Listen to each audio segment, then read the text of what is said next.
여수 웅천지구 아파트 분양가를 둘러싼 공방이 확산되고 있습니다. 입주 예정자들이 분양가가 턱없이 높다며 감사 청구까지 준비하고 있습니다. 전 세계 람사르 협약 당사국 대표들이 순천만에 모였습니다. 습지의 관리와 보존을 위한 국제 기준의 평가 도구를 마련하기 위해 사흘간 워크숍이 열립니다. 여수시 돌산청사 직원들이 옛 여명학교 건물로 사무실을 옮깁니다. 돌산청사에는 오는 2018년 국제교육원이 들어설 예정입니다. 장만채 교육감이 전남교육 정책 홍보에 적극 나서고 있습니다. 순회 토크 콘서트를 통해 각계각층의 다양한 의견 수렴은 물론 학교와 학부모의 역할도 강조하고 있습니다. 여러분 안녕하십니까? 여수 웅천지구에 들어설 예정인 한 아파트의 분양가가 지나치게 높다는 논란이 제기되고 있습니다. 여기에 분양 중도금 무이자도 반영되지 않아 입주 예정자들이 감사 청구까지 준비 중인데 분양업체는 문제될 게 없다는 입장입니다. 김종태 기자입니다. 지난 7월 분양을 마친 여수 웅천지구의 한 아파트. 오는 2019년 입주 예정으로 공사가 한차입니다. 3.3제곱미터당 800만 원이 넘는 분양가에도 불구하고 분양 일주일 만에 100% 분양을 마쳤습니다. 하지만 이 아파트 분양가를 놓고 입주 예정자들의 불만이 커지고 있습니다. 아파트 분양업체가 지방 공사비까지 분양가에 포함시켜 분양가를 지나치게 부풀렸다는 것입니다. 입주 예정자들은 대책위원회를 구성하고 감사원 감사 청구를 통해 손해배상 청구까지 하겠다는 입장입니다. 택지개발 분양업체에서 지방공사를 한 후에 아파트 건설회사에게 분양을 했어야 됩니다. 그런데 그렇지 않고 기초공사비를 입주 예정자에게 떠넘겼기 때문에 이들은 또 과도한 분양가 못지않게 분양 중도금에 대한 무이자도 적용하지 않았다고 반발합니다. 아파트 시행사의 재무 구조가 약해 입주자들의 분양금 대출 이자 부담만 너무 커졌다고 주장합니다. 시행사가 무이자를 했어야 됨에도 불구하고 시행사가 어떻게 보면 신용도가 없기 때문에 그러다 볼 수가 있겠습니다. 이것이 고스란히 우리 시민한테 피해를 줬고 아직까지 우리 여수에서는 처음인 것 같습니다. 이것이. 분양업체는 이에 대해 분양가를 여수심의위원회가 결정했고 탁월한 입주 여건에 비춰 분양가는 절대 높은 게 아니라는 입장입니다. 여수시 분양가 심의위원회 분양가 심의를 상정을 했고 거기서 주변 시세를 고려해서 실제 신청한 금액보다 더 낮게 820만 원 수준으로 분양가를 결정을 하였습니다. 지역에서는 처음으로 800만 원대 아파트 분양을 둘러싸고 입주자와 분양업체 사이에 분양가 논란이 확산되고 있습니다.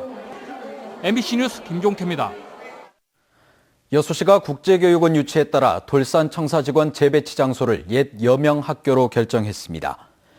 여수시는 오는 2018년 돌산청사에 국제교육원이 들어서면서 돌산청사를 내년 5월까지 비워줘야 한다며 직원 재배치 장소를 문수동 옛 여명학교로 최종 결정했다고 밝혔습니다.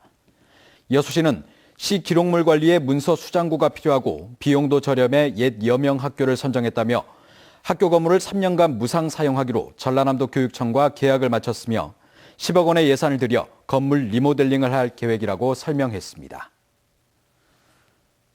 세계 람사르 협약 당사국들이 활용할 습지 생태계 서비스 평가 도구 개발을 위한 워크숍이 오늘부터 사흘간의 일정으로 순천만 일원에서 개최됐습니다. 이번 워크숍에는 13개국 전문가와 당사국 대표들이 참가해 습지가 인간에게 제공하는 혜택을 파악하고 이를 바탕으로 한 습지 관리, 보존 정책을 올바른 방향으로 이끌어가기 위한 생태계 서비스 평가 도구를 개발하게 됩니다. 동아시아 람사르 지역센터는 습지 생태계 서비스 평가 도구가 완성되면 우리나라 발의로 제13차 람사르 협약 당사국 총회에 제출할 예정이며 전 세계 169개 람사르 협약 당사국에 활용됩니다. 대통령의 시정연설을 시작으로 국회가 예산 심사에 착수했습니다. 광주시와 전라남도는 현안 사업이 확보를 위해 총력전에 나서고 있지만 결과를 낙관하기만은 어려워 보입니다. 윤근수 기자입니다. 예산 국회가 시작된 첫날 윤장현 광주시장은 국회를 찾아가서 민주당 우상호 원내대표, 국민의당 김동철 예결위 간사 등을 만났습니다.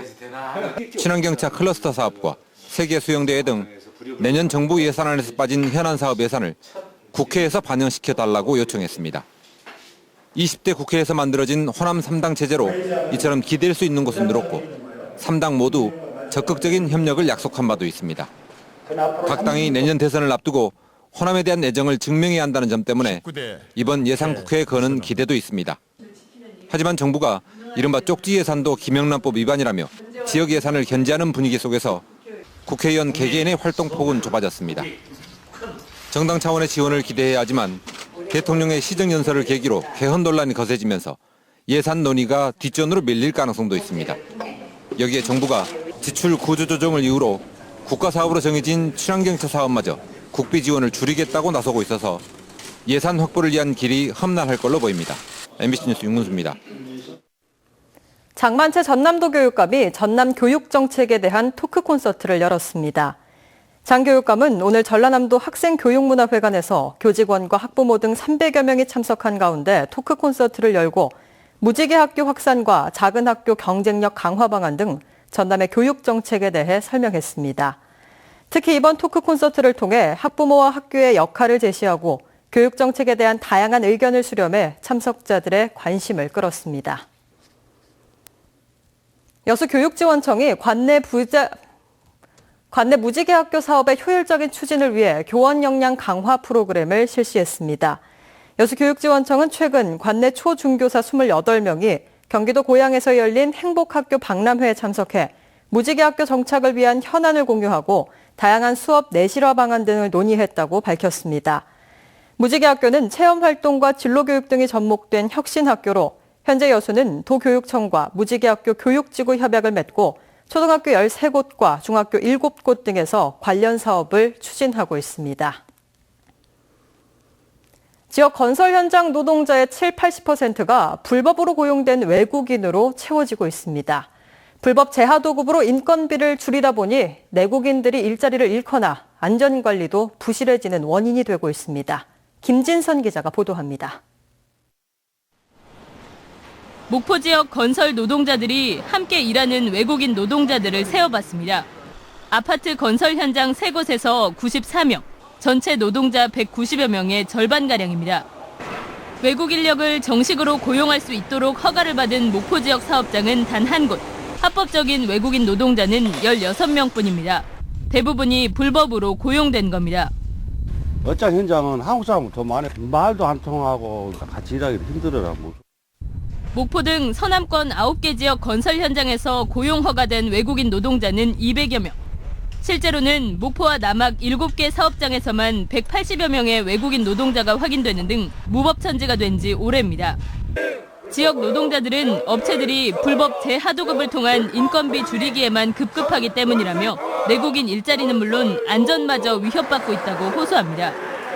산업 안전에 들어가는 비용보다는 그것을 인건비에서 또 빼야 되기 때문에 안전은 뒷전으로 가는 것이고 건축의 품질이 당연히 저하될 수밖에 없는. 목포 고용노동지청은 1년에 2차례 정기감독을 벌이고 있다고 밝혔지만 올해 40여 개 업체를 단속하는 데 그쳤습니다. MBC 뉴스 김진선입니다. 네, 최근 개인 이동 교통수단을 이용하는 사람들이 크게 늘고 있습니다. 면허증이 필요하고 또 음주운전을 할 경우 처벌을 받을 수 있지만 시민들의 인식과 제도는 미흡한 상황입니다. 송정근 기자가 취재했습니다. 차량 한 대가 음식점 주차장에서 빠져나와 도로로 나가려던 순간 무언가가 손살같이 달려와 차량 범퍼를 들이받습니다. 전동 킥보드를 타고 역주행을 하던 37살 강모 씨가 차량과 충돌한 겁니다. 강 씨는 다행히 다치지는 않았지만 면허가 취소되면서 더 이상 킥보드를 탈 수 없게 됐습니다. 면허 취소 수치인 혈중 알코올 농도 0.104% 상태에서 전동 킥보드를 탔기 때문입니다. 전방주행에서 딱 했는데 앞에 갑자기 뭐가 확 보이니까 엄청 놀랬죠. 브레이크를 순간적으로 딱 밟았는데 이게 브레이크 밟으면서 차가 앞으로 조금 쏠리잖아요. 낮게. 그러면서 이제 킥보드가 닿은 것 같아요. 최근 대리기사와 청소년 등을 중심으로 전동 킥보드와 외발 휠 등 개인 이동교통수단 수요가 급증하고 있습니다.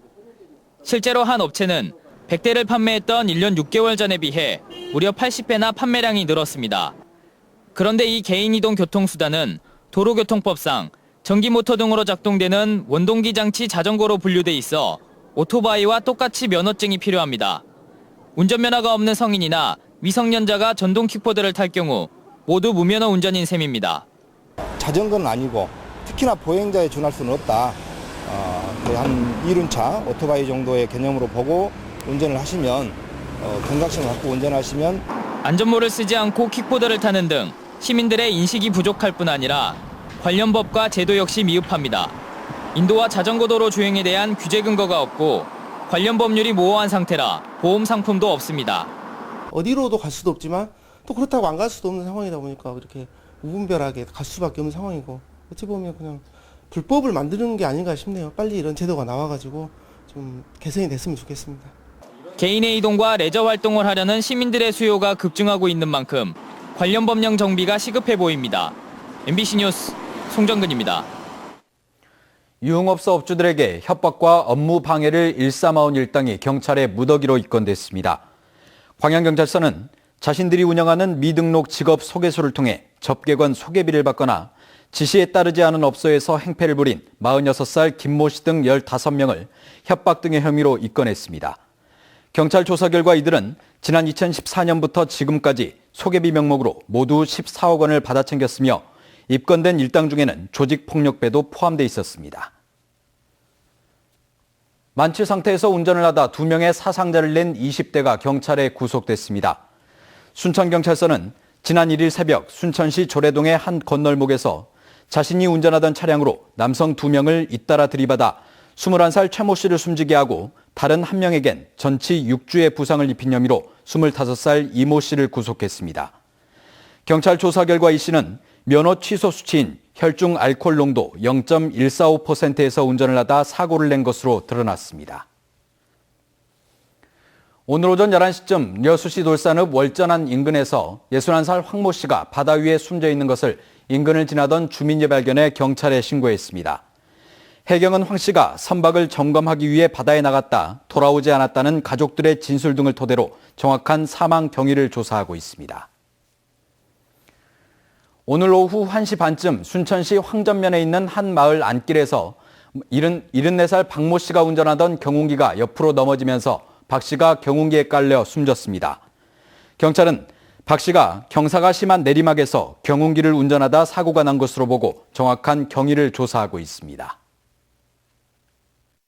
최근 불거진 순천시의회 의원들의 업무 추진비 횡령 사건에 대해 시민단체가 관련자에 대한 엄벌 등을 촉구했습니다.